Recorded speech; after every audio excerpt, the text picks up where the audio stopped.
Hello, नमस्कार। मैं पारुल मिश्रा, हिंदी साहित्य दर्पण यूजीसी नेट में आप सबका स्वागत है। आज हम बात करेंगे भारतेंदु का नाटक अंधेर नगरी, जो UGC net HPSC assistant professor, Haryana से असिस्टेंट प्रोफेसर और मध्य प्रदेश सेट सब में ये लगा हुआ है, अंधेर नगरी। ठीक है। और ये यूजीसी नेट के यूनिट 8 में अंधेर नगरी नाटक है, जो आज जिसके ऊपर हम आज बात करेंगे। ठीक है। इसका प्रकाशन वर्ष 1881 है ना। और इसका अंधेर नगरी मतलब इसका हास्य है कि अंधेर नगरी मतलब अंग्रेजी राज्य। ठीक है। अंधेर नगरी मतलब अंग्रेजी राज्य। ठीक है ना, अंग्रेजी राज्य। और अंधेर नगरी चौपट राजा का अर्थ है अन्यायी अन्यायी अन्यायी अविवेकी राजा। ठीक है। अन्यायी और अविवेकी राजा। ठीक है। हाँ, तो इसका अर्थ है अन्यायी अविवेकी राजा मतलब अंधेर नगरी चौपट राजा टका से भाजी टके सिर खाजा। ठीक है। तो इसमें आज हम बात करेंगे। और रामचंद्र तिवारी, इसका प्रकाशन है 1881 है। ठीक है। और रामचंद्र तिवारी जो है उन्होंने कहा कि ये जो मतलब ये जो भारतेंदु का अंधेर नगरी नाटक है, ये बिहार प्रांत के किसी बड़े जमींदार के अंधेर को देखकर भारतेंदु ने इसकी रचना की है। ठीक है। बिहार प्रांत के किसी बड़े जमींदार को देखकर अंधेर नगरी की रचना भारतेंदु जी ने की है। ठीक है। ये अंधेर नगरी हास्य प्रधान नाटक है। और भारतेंदु बाबू हरिश्चंद्र ने 1865 ईस्वी में बंगाल की यात्रा की थी। ठीक है। इसी नाम से ये बंगला साहित्य और बंगला रंगमंच के संपर्क में आए। ठीक है। कौन? भारतेंदु जी ने मतलब 1865 में क्वेश्चन आता है कि भारतेंदु ने बंगाल की यात्रा कब की थी, तो वो 65 वर्ष। ठीक है। तो जब वो 15 वर्ष के थे। ठीक है। तो इसमें उन्होंने यात्रा की, जिससे उनको क्या मिला? बंगला साहित्य मतलब बंगला रंगमंच के संपर्क में आए थे भारतेंदु। ठीक है। इसमें 6 अंक है। 6 अंकों में ये नाटक विभक्त है। ठीक है। और इसका मुख्य विषय जो है, तो इसमें जो है तो इस नाटक के शासन व्यवस्था मतलब विवेकी और निरंकुश शासन व्यवस्था पर करारा व्यंग करते हुए अपने ही कर्मों द्वारा नष्ट होते हुए दिखाया है। ठीक है। और इसमें तत्कालीन शासन व्यवस्था पर व्यंग किया गया है। ये और बच्चन सिंह किसको कहते हैं कि आधुनिक नाटक मतलब अंधेर नगरी को बच्चन सिंह आधुनिक नाटक कहते हैं। ठीक है। आधुनिक नाटक किसको कहते हैं? बच्चन सिंह अंधेर नगरी को।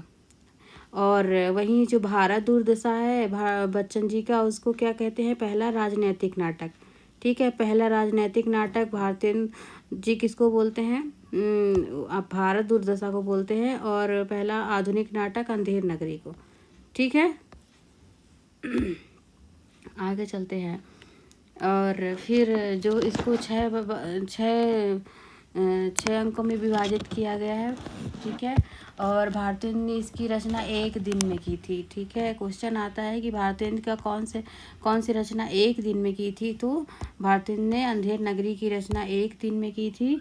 और ये भारतेंदु ने इसको बनारस हिंदू नेशनल थिएटर के लिए मतलब इसकी स्थापना की थी। ठीक है।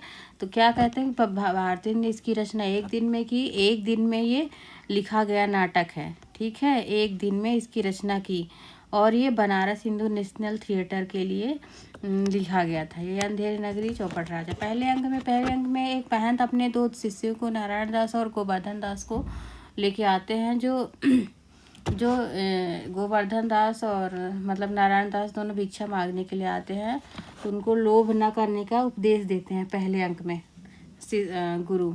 ठीक है। उसके बाद फिर आता है दूसरा अंक, जिसमें व्यापारियों का दृश्य है जिनकी माला बेचने मतलब जो अपने माल बेचने के लिए अलग अलग तरह की गाना मतलब गाते हैं, व्यंग करते हैं। व्यंग की तीव्रता इसमें दिखाई गई है ना। तो उसी से बाजार से हर एक चीज़ टके से पाता है। तो राजा का नाम अंधेर नगरी चौपट राजा जाकर अपने महंत को बताता है कि गुरुजी यहाँ इस नगरी का नाम है अंधेर नगरी और राजा का नाम है चौपट राजा। ठीक है। तीसरे अंक में गोवर्धन दास जो है, तो वो उसको मालूम होता है कि ये ऐसी नगरी में रहना उचित नहीं है। तीसरे अंक में उसको पता चल जाता है कि इस नगरी में रहना उचित नहीं है। और शिष्य से कहता है कि गोवर्धन दास लोभ मत करो, यहाँ से चलो। तब चौथे अंक में है कि जब चौथे अंक में फरियादी लोग आते हैं, जिसमें बकरी मर जाने से कल्लू बनिया जो है कारीगर और चूने वाले भिस्ती कसाई गडेरिया को लेकर छोड़कर अंत में वो कोतवाल को फांसी देने का दंड करते हैं। तो कोतवाल जो है उसका गला पतला है, तो फिर मोटे आदमी को ढूंढते हैं, तो गोवर्धन दास को ले जाते हैं। पांचवें अंक में जो है कि कोतवाल की गर्दन पतली होने के कारण गोवर्धन दास को ले जाते हैं और गोवर्धन दास को फांसी देते हैं। छठवें अंक में है गुरु शुभ मुहूर्त का झूठा मतलब नाटक बोलते हैं और उसमें फांसी राजा को खुद ही चढ़ जाती है। ठीक है, राजा खुद अपने फांसी। तो अंधेर नगरी में कहाँ से हो गया? अंधेरी अंग्रेजी राज्य। और जहाँ का पूरा कपास दोनों में सफ़ेद में अंतर नहीं समझते हुए मतलब भ्रष्ट शासन व्यवस्था पर तीखा व्यंग किया है। ठीक है, चौपट राजा मतलब अंग्रेजी अन्यायी अविवेकी ये राजा है। ठीक है, इसमें राष्ट्रीय चेतना जगाने का प्रयास किया है ना। और व्यंग्यात्मक नाटक है ये। अंगी रस, इसमें अंगी हास्य रस का प्रयोग किया गया है। और ठीक है, आगे चलते हैं।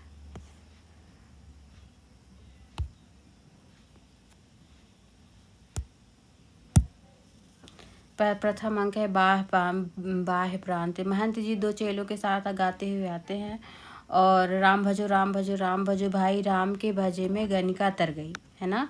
राम के भजे में गीत गति पाई, राम के नाम से काम बने सब भाई, राम के भज बिनु सबही नसाई, राम के नाम दोनों नयन बिनु सूरदास भये कविकुल राई, राम के नाम में घास जंगल की तुलसीदास भय भज रघुराई। ठीक है, तो क्वेश्चन आता है कि मतलब महंत जी दो चेलों के साथ आते हैं तो सब गाते हैं। ठीक है, क्वेश्चन रहेगा कि सब गाते हैं, कौन गाता है? सब गाते हैं। ठीक है, सब गाते हैं। उसके बाद फिर राम भजो राम भजो राम भजो गाइए, एक लाइन आएगी, कौन गाता है? तो सब गाते हैं। ठीक है, उसके बाद महंत नारायण बच्चा नारायण दास, ये नगर तो दूर से बड़ा सुंदर दिखाई पड़ता है, देख कुछ भिक्षा ला और कुछ मिले तो ठाकुर जी को भोग लगाए।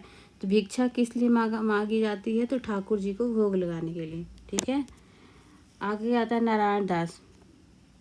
नारायण दास जी गुरु जी महाराज, नगर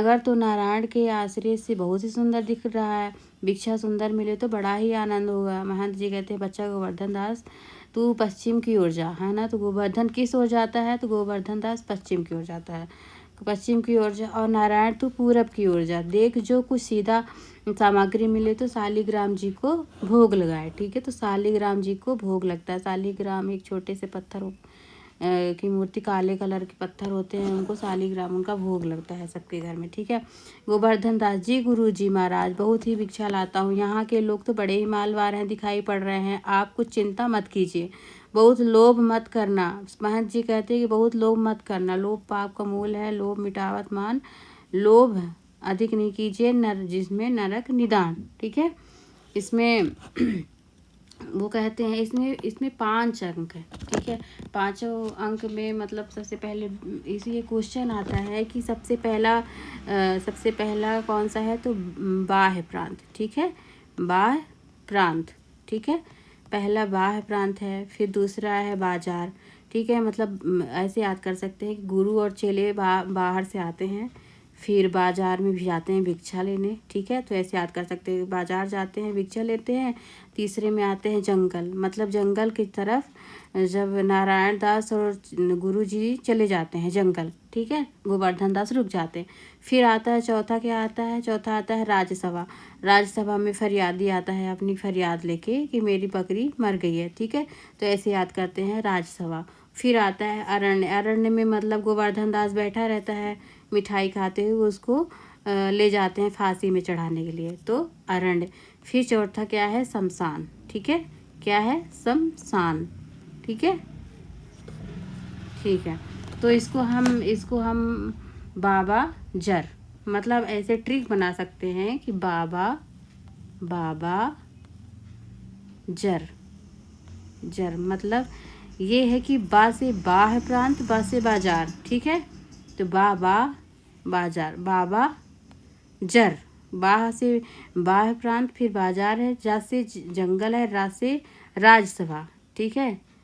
फिर बाबा जर, आ से जर, आ से है अरण्य, और सा से शमशान, सब जानते हैं, मतलब ऐसे बोल सकते हैं, ठीक है। ऐसे इसकी ट्रिक है कि बाबा जर, जर, तो बाबा जर, जर आ, जर, ठीक है। ऐसे बना सकते हैं आप लोग भी, जैसे बनाना हो तो बना लीजिएगा, मतलब ऐसे याद कर सकते हैं। ये क्वेश्चन आता है कि क्रम से लगाइए, तो बाह्य प्रांत ऐसे भी याद कर सकते हैं कि बाहर से आते हैं वो संत, और ये गुरु और चेले आते हैं बाहर से, बाह्य प्रांत। फिर बाजार जाते हैं, मैं तो ऐसे याद ट्रिक बनाई थी, बाजार जाते हैं भिक्षा के लिए, फिर जंगल वापस चले जाते हैं, फिर राज्यसभा में फरियादी आता है, फिर अरण्य होता है, और फिर शमशान चले जाते हैं, ठीक है। फिर आता है दूसरा अंक कबाब, बाजार वाला, ठीक है। बाजार अभी हमने बताया, दूसरा अंक बाजार। तो पहला अंक है बाह्य प्रांत, दूसरा है बाजार, तीसरा है जंगल, चौथा है राज्यसभा, पांचवा है अरण्य, फिर छठवां है शमशान, ठीक है। तो फिर दूसरा अंक हम देखते हैं, दूसरे वाले में कबाब वाला आता है। तो सारे अब क्वेश्चन आएगा कि सारे जो फल बेचने वाले, मतलब कबाब वाले, सब्जी वाले, सब किस अंक में आते हैं, तो ये दूसरे अंक में। कबाब गर्मा गर्म मसालेदार, 84 माल, 72 आँच का। कबाब गर्मा गर्म मसालेदार, खाए सो होंठ चाटे, न खाए सो जीभ काटे, ठीक है। कबाब लो 1.5 बेचा टके सेर। और फिर आते हैं घासी राम, तो सबसे पहले कबाब वाले आते हैं, फिर घासी राम आते हैं, ठीक है। चने जोर गरम, चने बनावे धासी, घासी राम, राम जिनकी झोली में दुकान। चना चुरमुर चुरमुर बोले, बाबू खाने को मुँह खोले। चना खवाए ताकि मैं ना बोले, अच्छा बना चबेना। चना खाए गफूरन मुन्नी, बोले नहीं कुछ और सुनना। मतलब इसमें घासीराम क्या बेच रहा है, चना बेच रहा है, ठीक है। चना खाते सब बंगाली, जिनकी धोती ढीली ढाली, ठीक है। तो चना कौन खाता है, क्वेश्चन आएगा का चना कौन खाता है, तो चना बंगाली खाते हैं, ठीक है। चना कौन खाता है, तो चना बंगाली खाते हैं, ठीक है। ऐसा क्वेश्चन आएगा कि चना कौन खाया, तो बंगाली, ओके बा। चना खाते मियाँ जुलाहा, दाढ़ी हिलती गाह बगाहे। चना हकीम सबको जो खाते, सब पर दूना टिकस लगाते। चने जोर गरम टके से टरे। फिर आता है नारंगी वाला, ठीक है। नारंगी वाला आता है, तो सबसे पहले कौन आया, कबाब वाला आया, है ना। फिर घासी राम आता है ना।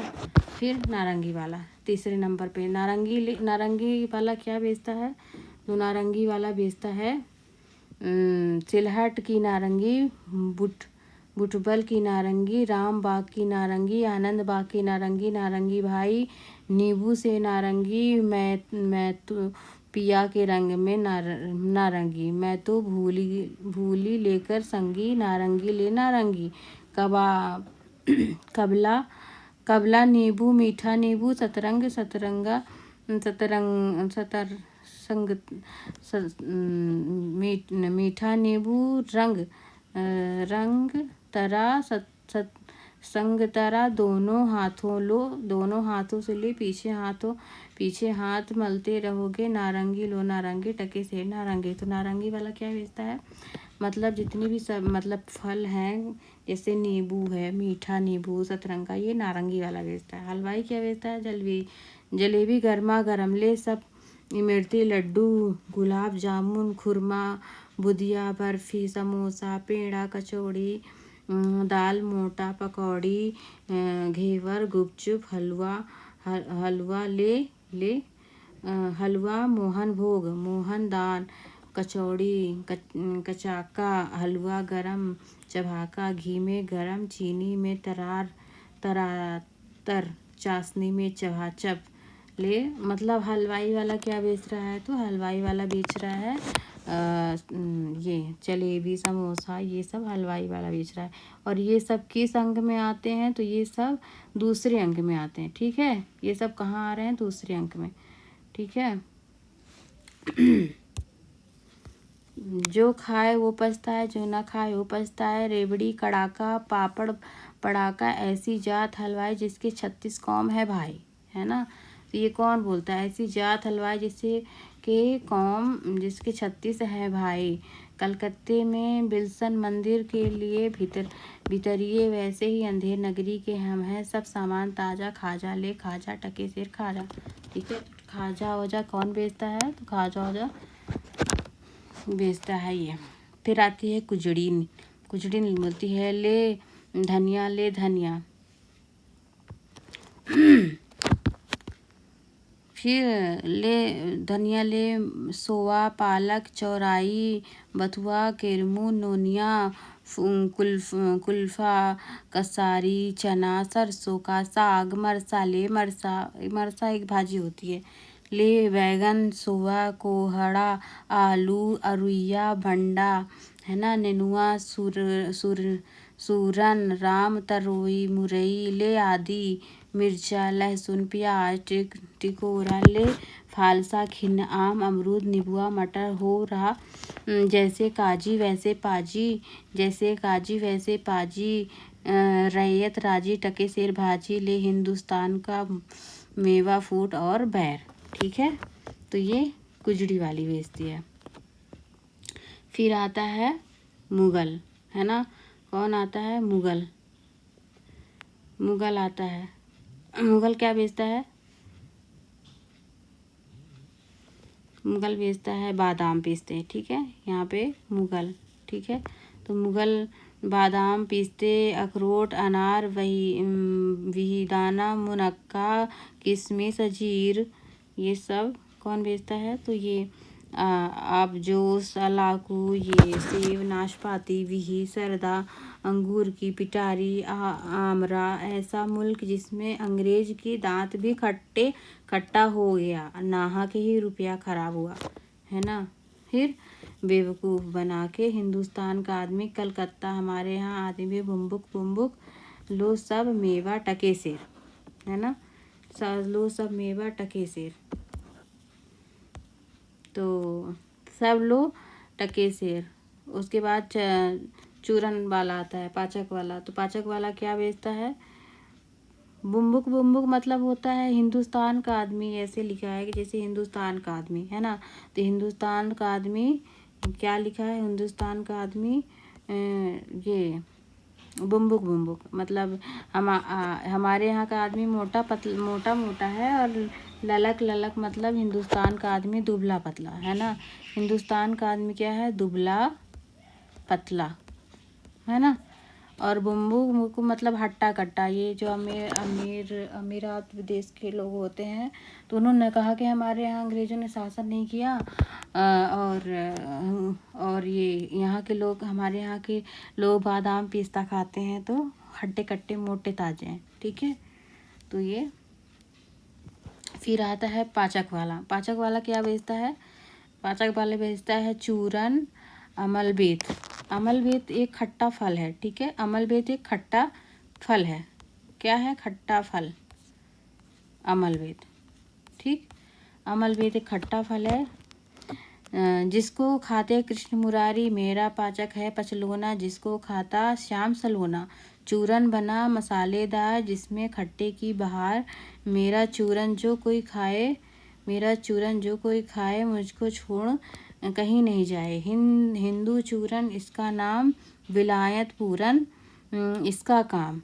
चूरन जब से हिंद में आया, इसका धन बल सभी घटाया। चूरन ऐसा खट्टा कट्या, कीना दांत सभी का खट्टा। चूरन चला दाल की मंडी, इसको खाएगी सब रंडी। ठीक है, चूरन चला दाल की मतलब चूरन क्या मतलब? चूरन जो है ये उसका प्रतीक है। जैसे लेते हैं रिश्वत लेते हैं ना, तो चूरन काहे का प्रतीक है? तो हिंदू में चूरन का नाम मतलब है, मतलब जो रिश्वत लेते हैं पुलिस वाले और लाला लोग, जो बड़े आदमी हैं, उनके लिए ये व्यंग किया गया है ना, कि चूरन जो खाते हैं वो इनकी फिर आता है चूरन नाटक वाले खाते। चूरन कौन खाता है? नाटक वाले। एक क्वेश्चन पूछ देगा कि चूरन कौन कौन खाता है, तो याद रखिएगा चूरन नाटक वाले खाते हैं, इनकी नकल पचाकर लाते, सभी चूरन महाजन खाते, महाजन चूरन खाते हैं। तो नाटक वाले चूरन खाते हैं, महाजन चूरन खाते, जिसको जमा हजम कर जाते हैं, है ना। जमा हजम चूरन खाते लाला लोग। कौन खाता है? बड़े लोग खाते हैं चूरन, लाला लोग खाते हैं, है ना। फिर जिसको अकिल अजीरन रोग, जिसको अकिल अजीरन रोग, चूरन सब एडिटर खाते, है ना। चूरन सब एडिटर खाते। और जिसको पेट पचे नहीं बात, है ना। जो चूरन, फिर आगे आता है जिसके पेट पचे नहीं बात, चूरन सब लोग खाता, सारा हिंद हजम कर जाता, है ना। तो सारा हिंद मतलब रिश्वत लेके सारा हिंद सब कुछ हजम कर जाते हैं, तो व्यंग किया गया है। चूरन पुलिस वाले खाते, है ना। चूरन पुलिस वाले खाते, सब कानून हजम कर जाते। जो ले चूरन का ढेर बेचा टके सेर, है ना।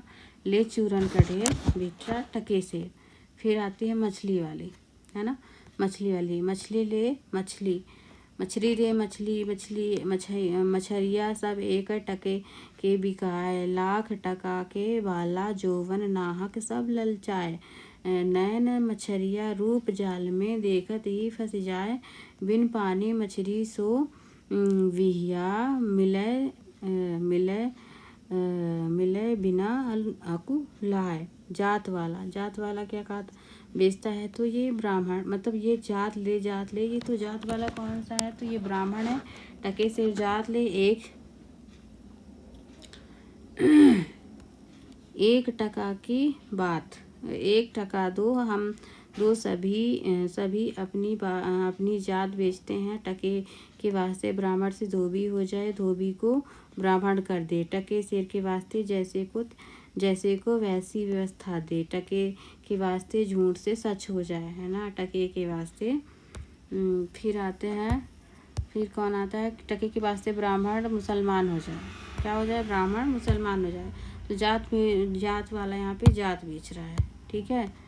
फिर टके से के वास्ते हिंदू से क्रिस्तान हो जाए। टके के वास्ते धर्म प्रतिष्ठा दोनों बेचे। टके के वास्ते झूठी गवाही दे। टके के वास्ते पाप से पुण्य। टके के वास्ते बीच में भी पितामह बनावे। वेद धर्म कुल मर्यादा की सच्चाई बढ़ाई, है ना। चल तिल लुटाया जाए। फिर मतलब ये क्वेश्चन आता है कि सबसे पहले कौन आता है ना। तो सबसे पहले अब देखिए यहाँ पे सबसे पहले कौन आएगा?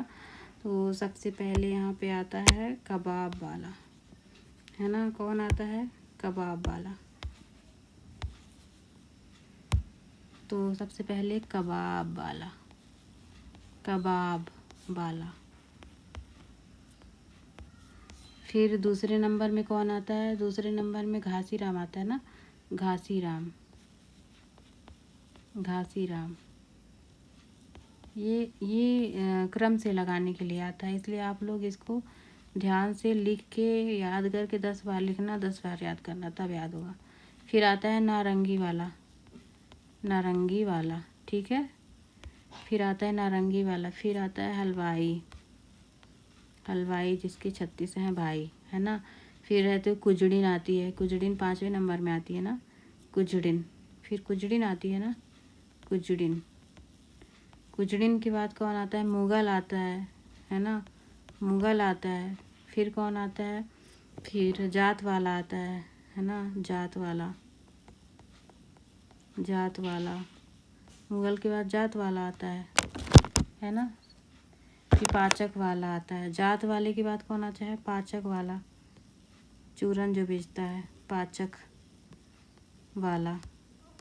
फिर कौन आता है? फिर मछली वाली आती है ना। मछली वाली आती है। फिर आता है कौन? जात वाला आ गया। मुगल कहाँ है? मुगल के बाद कौन आता है? पाचक वाला। जात वाला नहीं आता।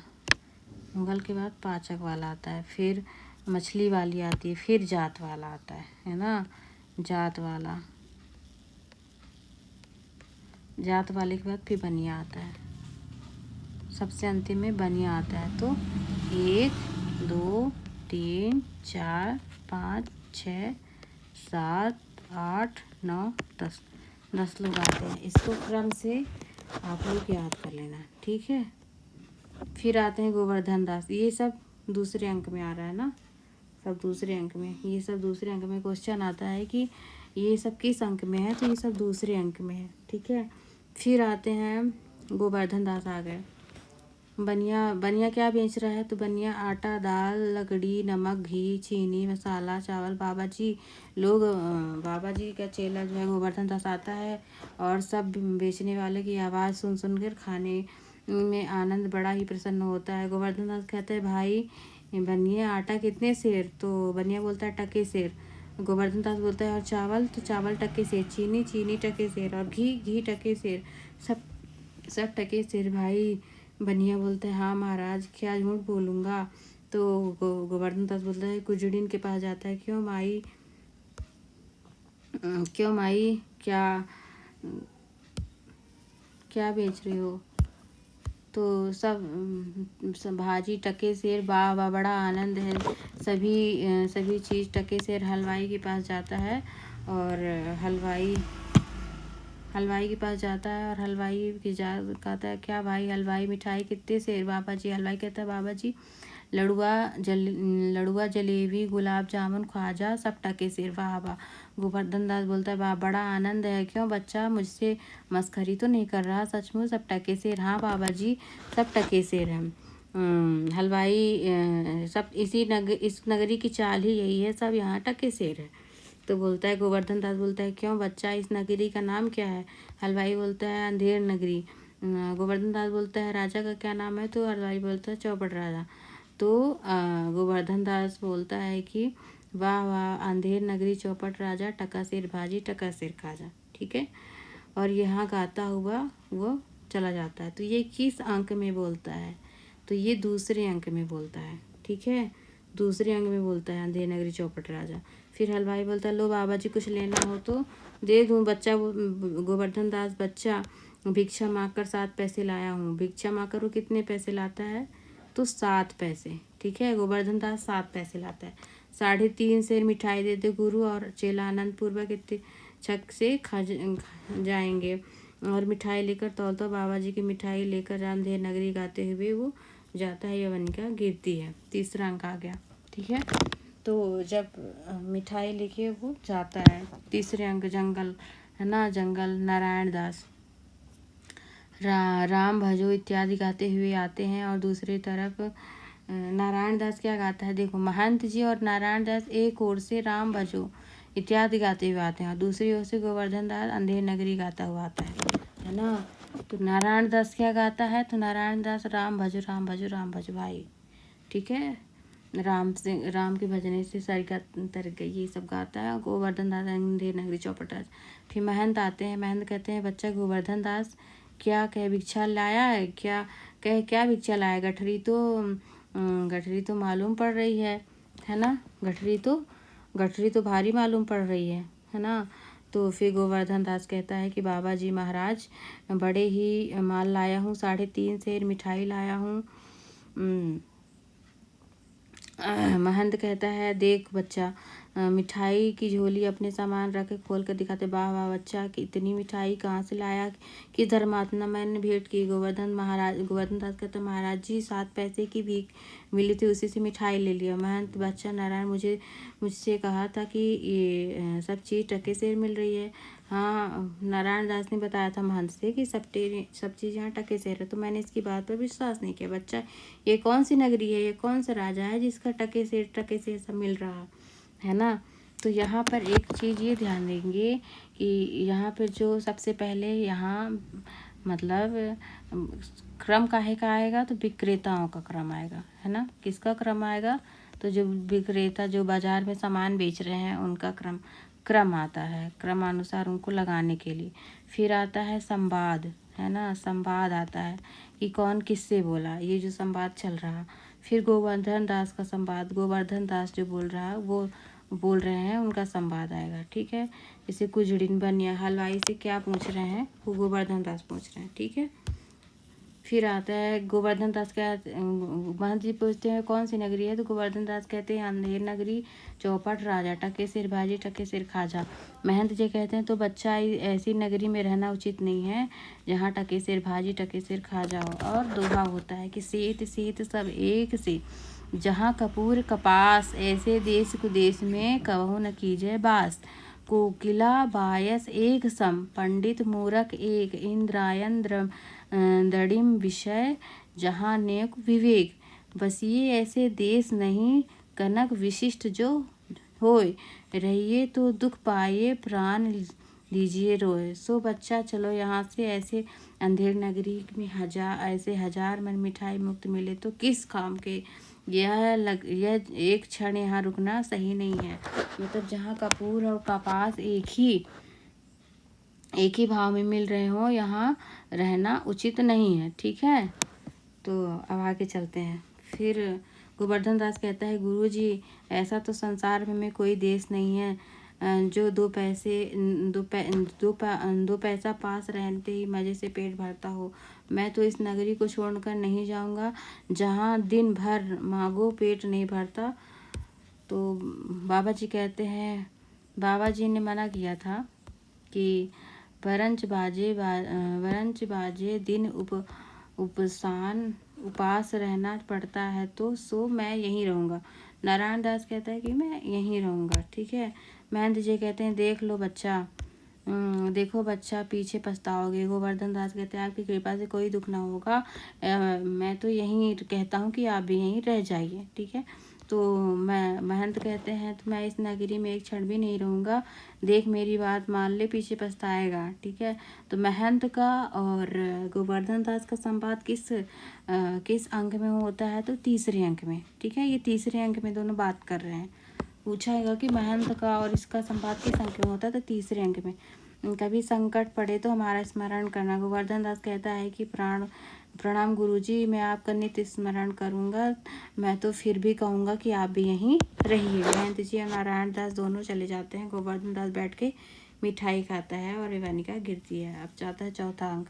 तीसरे अंक में महंत जी और गोवर्धन दास का संवाद चलता है। ठीक है, अब आता है राजसभा। ठीक है, चौथा अंक क्या है, राजसभा। राजसभा में राजा मंत्री नौकर यथावत सभी स्थित हैं। ठीक है, और सेवक चिल्लाकर पान खाइए महाराज। तो राजा कहता है पीनक से चौंक कर घबरा कर उठ बैठता है। क्या काम, सुन पंखा आई है महाराज, और भागता है। महाराज नशे में है तो इसलिए भागता है। मंत्री कहता है ना, राजा का हाथ पकड़कर, नहीं ये कहना है कि पान खाइए महाराज। राजा दुष्ट लुच्चा पाजी, नाहक हमको डराता है। यह मंत्री इसको 100 कोड़े लगाने को महाराज। मंत्री बोलता है महाराज इसका क्या दोष है, ना तो तमोली पान लगा कर देता, ना ये पुकारता, है ना। तो राजा कहता है अच्छा तमोली को 200 कोड़े लगाओ महाराज। मंत्री कहता है महाराज पान खाइए। सुनकर थोड़े ही डरे हैं आप तो सुरपंखा के नाम से ही डर गए, सुरपंखा को सजा हो। राजा घबरा कर फिर वही नाम, मंत्री तुम बड़े ही खराब आदमी हो, है ना, खराब आदमी हो। हम रानी से कह देंगे कि मंत्री बेर बेर तुमको तुम्हारी सौत बुलाता है। नौकर शराब, और राजा बोलता है नौकर शराब लाओ। दूसरा नौकर आता है, एक सुराही में एक गिलास में शराब उलझ कर देता है। लीजिए महाराज पीजिए। महाराज मुंह बनाकर महाराज पीता है और देने पथ्य में दुहाई महाराज, दुहाई शब्द की आवाज़ आती है। कौन चिल्ला रहा है, पकड़ लाओ इसे। दो नौकर उस फरियादी को पकड़ के लिए आते हैं। तो ये किस अंक में चालू होता है, तो फरियादी चौथे अंक में आता है। ठीक है, चौथे अंक में फरियादी आता है। सबसे पहले कौन आता है, फरियादी। इसका भी सन याद रखना है। फरियादी, दुहाई महाराज दुराई हमारा न्याय हो बे। राजा बोलता है चुप रहो, तुम्हारा न्याय यहाँ ऐसा होगा जैसे यम के यहाँ भी ना हुआ होगा। बोलो क्या बात है महाराज। फरियाद, कल्लू बनिया की दीवार गिर पड़ी है तो मेरी बकरी मर गई है ना। तो दीवार किसकी गिरती है, तो दीवार कल्लू बनिया की गिरती है। ठीक है, कल्लू बनिया की दीवार गिरती है तो बकरी किसकी मरती है, फरियादी की। है ना। तो फिर राजा कहता है नौकर कल्लू बनिया की दीवार को अभी पकड़ के लाओ। मंत्री कहते हैं महाराज महाराज दीवार कैसे लाई जा सकती है। तो राजा बोलता है अच्छा उसका भाई लड़का दोस्त जो भी हो सबको लेके आओ। तो मंत्री बोलता है नहीं महाराज दीवार के कोई नहीं होता, दीवार ईंट चून की होती है, उसको भाई बेटा नहीं होता। अच्छा कल्लू बनिए को पकड़ के ले आओ। राजा बोलता है। नौकर बोलता है लोग दौड़ कर जाते हैं और बनिए को पकड़ के लेके आते हैं। मंत्री बरकी नहीं महाराज बकरी, है ना। तो वो बोलता है बरकी बरकी बोलता है महाराज राजा जो है तो मतलब शराब के नशे में रहता है तो अच्छे से बात नहीं करता। राजा कहता है हाँ हाँ बकरी क्यों मर गई, बोलो अभी क्या हुआ, फांसी देता हूँ। कल्लू बनिया बोलता है महाराज ऐसा कुछ दोष नहीं, कारीगर ने ऐसी दीवार ही बनाई कि गिर गई, है ना। तो राजा बोलता है अच्छा मल्लू को छोड़ो कारीगर को लेके पकड़ के लाओ। कल्लू जाता है, कारीगर को लोग पकड़ के लेते आते हैं। बकरी किस तरह मर गई, है ना, बकरी किस तरह मर गई। कारीगर बोलता है तो सबसे पहले कौन आता है, तो सबसे पहले कौन आता है, फरियादी आता है ना, फरियादी आता है। फिर कल्लू बनिया आता है ना। तो फिर कारीगर आता है महाराज मेरा कसूर नहीं है, चूने वाले ने ऐसा बोदा ही लगाया कि दीवार गिर गई। राजा बोलता है अच्छा कारीगर को बुलाओ। नहीं नहीं निकालो, चूने वाले को बुलाओ। कारीगर निकाला जाता है, चूना वाला लेके आया जाता है। ठीक है, चूने वाला आता है महाराज ऐसा कोई दोष नहीं, भिस्ती ने चूना ही ऐसे भिस्ती ने चूने में पानी ही दे दिया था जिससे चूना कमजोर हो गया और दीवार गिर गई। राजा बोलता है अच्छा चुन्नी लाल को निकालो, भिस्ती को पकड़ के लेके आओ। चूने वाले को निकाला जाता है और भिस्ती को लाया जाता है।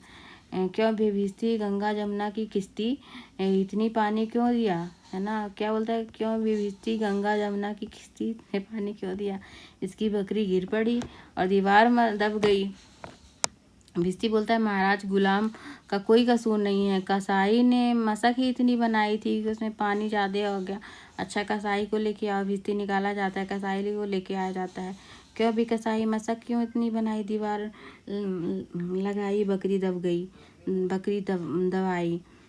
कसाई ने कहा गडेरिया ने टके पर ऐसी बड़ी भेड़ मेरे हाथ बेची, उसकी मशक बड़ी बन गई, है ना। तो कहता है कि अच्छा तो अब किसको, कसाई को निकालो, गडेरिया को लेके आओ, है ना। तो गडेरिया को लेके आता है। क्यों बे खूब पौड़े की गडेरिए ऐसी बड़ी भेड़ क्यों बेचा कि बकरी मर गई। महाराज उधर से कोतवाल साहब की सवारी आ गई थी, उसको देखते छोटी बड़ी भेड़ का ख्याल नहीं रहा, मेरा कसूर नहीं है। ठीक है, तो राजा बोलता है अच्छा इसको निकालो कोतवाल को अभी लेकर कोतवाल को अभी सर मुँहा पकड़ लाओ। गडेरिया निकाला जाता है, कोतवाल पकड़ कर लाया जाता है। क्यों बे कोतवाल तैने सवारी ऐसी धूम से क्यों निकाली कि गडेरिये ने घबरा कर बड़ी भेड़ बेची, जिसकी बकरी दबकर कल्लू बनिया दब गया, है ना। जिसकी बकरी गिर गई और कल्लू बनिया दब गई। राजा नशे में है तो क्या बोल रहा है। कोतवाल बोलता है महाराज मैंने तो कोई कसूर नहीं किया है, तो शहर के इंतजाम के वास्ते गया था। मंत्री सोचता है कि अब कोई और ना आ जाए, तो इसीलिए बोलता है यह तो बड़ा गजब हुआ, ऐसा ना हो कि इस बेवकूफ़ पर सारे नगर को फांसी दे दी जाए, है ना। तो वो बोलता है कि यह नहीं, तुमने ऐसी धूम क्यों सवारी निकाली। राजा बोलता है हाँ क्यों निकाली, तुमने धूम सवारी क्यों निकाली, उसकी बकरी दब गई। राजा बोलता है नहीं कुछ नहीं महाराज ले जाओ इसको, कोतवाल को अभी फांसी दो। लोग एक तरफ कोतवाल को पकड़ के ले जाते हैं, दूसरी तरफ मंत्री पकड़ कर राजा को ले जाता है। 5वां अंक है ना अरण्य, 5वां अंक है अरण्य।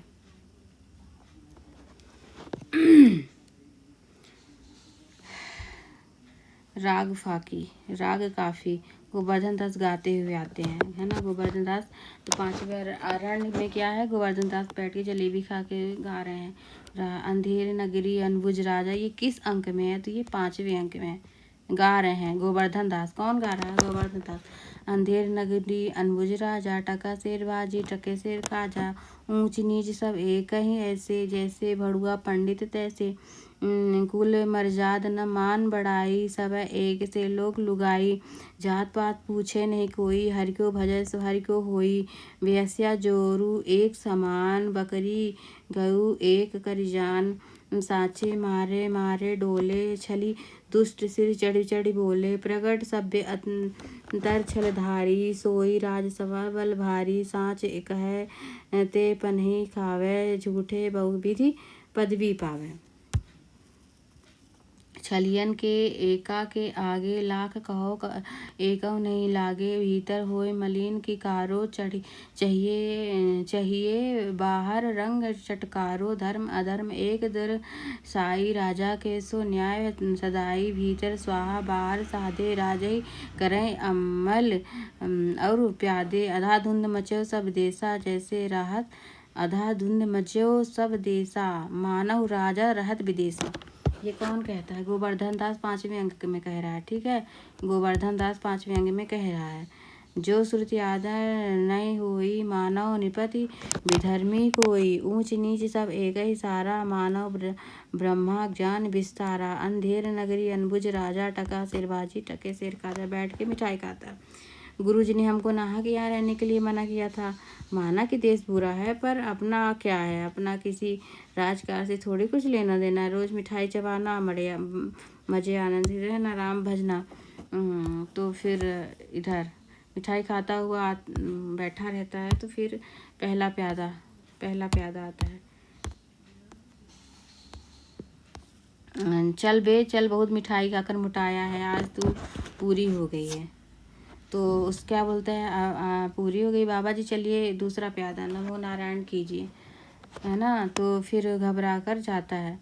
फिर यह आफत कहाँ से आई है? अरे मेरे भाई, मैंने तुम्हारा क्या बिगाड़ा है ना, मुझको क्यों पकड़ लेते जा रहे हो? पहला प्यादा, आपने बिगाड़ा है या बनाया है, इससे क्या मतलब, आप चलिए और फांसी चढ़िए। पहला प्यादा बोलता है, बाप रे फांसी, मैंने किसी की जमा लूटी है क्या? मुझको फांसी क्यों, किसके प्राण? दूसरा प्यादा, अरे बड़े मोटे हैं इस वास्ते फांसी। तो फांसी क्यों होती है? क्योंकि वो बड़े मोटे हैं, है ना। गोवर्धन दास, मोटे होने का से फांसी होती है, कहाँ का न्याय है? अरे हमारे हंसी फकीरों की नहीं, हंसी फकीरों से नहीं की जाती है। पहला प्यादा कहता है, जब सूली चढ़ लीजिएगा तब मालूम होगा, हंसी है या सच, सीधी राह चले तो कि घसीट कर ले जाए। गोवर्धन दास, अरे बाबा क्यों बेकसूर को प्राण मारते हो? भगवान के यहाँ से जवाब क्या दोगे? तो पहला प्यादा बोलता है, भगवान को जवाब देगा राजा, हमको तो मतलब है हमको हुक्मी बंदे हैं। गोवर्धन दास, तभी तो बाबा की बात हम फकीर आदमी नाहा की फांसी देते हो। तो बोलता है कि पहला प्यादा, बात यह है कि कल कोतवाल को फांसी का हुक्म हुआ था, फांसी देने। तो ये कौन बोलता है? पहला प्यादा बोलता है, बाबा को समझाता है। हो गए तो फांसी का फंदा बड़ा हुआ, कोतवाल साहब दुबले हैं, तो हम लोगों महाराज ने अर्ज किया, हम लोगों ने महाराज से अर्ज किया, पर इसमें हुक्म हुआ कि एक मोटा आदमी लेके आओ, फांसी दो, क्योंकि बकरी के मरने पे अपराध किसी न किसी को तो देना ही पड़ेगा, सजा तो होनी है, नहीं तो न्याय नहीं होगा। इस वास्ते तुम लोग ले जाके कोतवाल के बदले किसी मोटे आदमी को लेके आओ। गोवर्धन दास को ले जाते हैं। तो क्या कोई मोटा आदमी इस नगर भर में नहीं मिल रहा जो मैं अनाथ फकीर को ले जा रही हूँ? पहला प्यादा बोलता है। इस पे ये पहले प्यादे यहाँ पे बोलता है, पहला प्यादा यहाँ पे भी बोलता है ना। इसमें दो बात है, एक तो नगर भर में राजा के न्याय से कोई मोटा नहीं होता, दूसरे अगर किसी के पकड़ने में हुआ तो न जाने क्या बात बना दे, हम ही लोगों के ऊपर सिर का। इसीलिए राजा के साधु महात्मा इन्हीं लोगों को तो दुर्दशा है इस राज में, है ना। अंधेर नगरी में साधु महात्मा का ही क्या है की दुर्दशा है, इन्हीं को फांसी दी जाती है। पहला प्यादा बोलता है। गोवर्धन दास, दुआई परमेश्वर की, अरे मैं तो नाहक मारा जाता हूँ, अरे बड़ा ही अंधेर है, अरे गुरुजी महाराज कहाँ हैं, आप कहाँ हैं? फल उसका आपने मना किया था, मैंने नहीं माना, उसका फल मुझे भोगना पड़ रहा है। गुरुजी कहाँ है? मेरे प्राण बचाओ, है ना। अरे मेरे प्राण बचाओ, मैं अपराधी भी अपराधी, महाराज चिल्लाता है। छठवां अंक, शमशान। गोवर्धन दास को पकड़ के ले जाते हैं। 4 सिपाही का प्रवेश। गोवर्धन दास, हाय बाप रे, मुझ बेकसूर को फांसी दे रहे हैं, अरे भाइयों कुछ तो धर्म करो, कुछ तो विचारो, अरे मुझे गरीब को फांसी क्यों दे रहे हो? अरे मुझे छोड़ दो। हाय भाई रोता हुआ छुड़ाता हुआ जाता यत्न करता है। अरे चुप रहे, राजा का हुक्म भला कहीं टल सकता है? पहला सिपाही बोलता है। तो हर जगह पहला ही सिपाही, पहला ही प्यादा बोल रहा है। राम का नाम तो ले बेफायदा क्यों शोर मचा रहा, चुप रह गोवर्धन दास। हाय, मैंने गुरुजी की कहना न माना था और गुरुजी ने कहा था कि ऐसे नगरी में नहीं रहना चाहिए। मैंने तो सुना है, अरे इस नगर का नाम ही अंधेर नगरी है, राजा का नाम ही चौपट राजा है, तब से बचने का कौन आशा। अरे इस नगर में रहना ही कोई, इस नगर में ऐसा कोई धर्मात्मा नहीं जो मुझ फकीर को बचाए। गुरुजी कहाँ है। गुरुजी को जपता है और रोता है, सिपाही घसीटे उसको ले जाते हैं। ठीक है, तो गुरुजी आते हैं। अब गुरुजी आएंगे, गुरु के हाथों, हाँ गुरु गुरु गोवर्धन दास जो है तो हाथ जोड़कर बोलता है, गुरु दीवार के नीचे बकरी दब गई, इसके लिए मुझे फांसी देते हैं, गुरुजी बचा। गुरुजी, अरे बच्चा, मैं तो पहले ही कहा था कि ऐसी नगरी में रहना ठीक नहीं, फिर तू ही मिठाई खाने के लिए रुक गया था। गोवर्धन दास कहता है, मैंने आपका कहना नहीं माना, उसी का फल मिल रहा है, आपके सिवा कोई ऐसा नहीं है जो मेरी रक्षा करे, आप मुझे बचाइए। गुरु के पैर पकड़ के रोता है। गुरु कहते हैं, कोई चिंता नहीं, नारायण सब समर्थ हैं। भाव चढ़ाकर सिपाही से कहता है, सुनो, मुझे अपने शिष्य को एक अंतिम उपदेश देना है, तो तुम लोग जारा किनारे हो जाओ, देखो मेरा कहना न मानोगे तुम्हारा भला ना होगा। सिपाही, महाराज हम लोग हट जाते हैं, आप बेशक ही उपदेश दीजिए। सिपाही हट जाते, गोवर्धन दास पर बैठ। तब गुरु जी को कहते हैं, मतलब कहते हैं कि फांसी हम चढ़ेंगे। नहीं, गुरु बोलता, नहीं बच्चा, हम चढ़ेंगे, मतलब कान में कुछ फुसफुसाते हैं गुरु। फिर गोवर्धन दास और गुरु दोनों एक दूसरे के कहते हैं। गोवर्धन दास कहता है, नहीं गुरुजी, हम फांसी चढ़ेंगे। गुरु कहता है, नहीं बच्चा, इतना समझाया नहीं मानता, हम बूढ़े हो गए हैं, हमको जाने दे।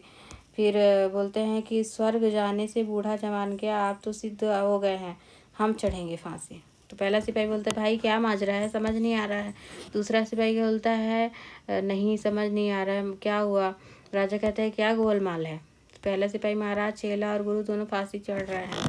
तो राजा बोलता है गुरु जी से कि बाबा बोलो काहे को आप फांसी चढ़ते हो। और गुरु बोलता है, राजा इस समय ऐसी साइत है कि जो मरेगा वो सीधा बैकुंठ जाएगा।